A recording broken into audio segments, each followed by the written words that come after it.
زیادہ کی ہوس حاصل شدہ کا لطف نہیں لینے دیتی۔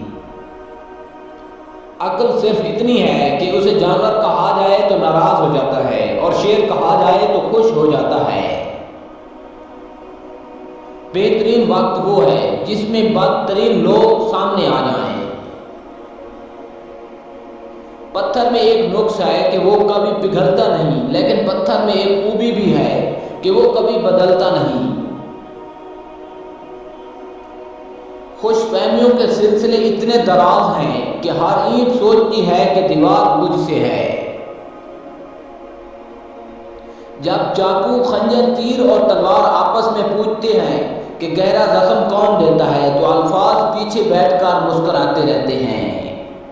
اللہ جب بہترین سے نوازتا ہے تو پہلے آزمائش سے گزارتا ہے۔ رشتوں کو ایسی خوبی سے نبھائیں جیسے شہد کی مکھی پھولوں سے رس بھی لے لیتی ہے اور ان کو نقصان بھی نہیں کرتی۔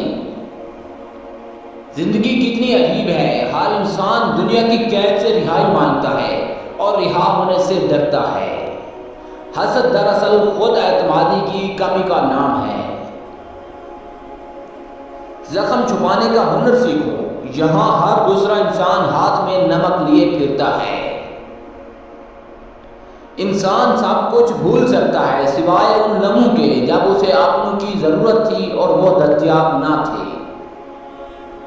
دستک کا تسلسل مانگنے والے کی شدت کو ظاہر کرتا ہے۔ ہمارا تعلق اس نابینا معاشرے سے ہے جہاں اداسی کا یقین دلانے کے لیے آنسو بہانے پڑتے ہیں اور بیماری کا یقین دلانے کے لیے مرنا پڑتا ہے۔ فقیر کی بھوک صرف اس کی جان کھا لیتی ہے، جبکہ سلطان کی بھوک ملک و ملت کھا جاتی ہے۔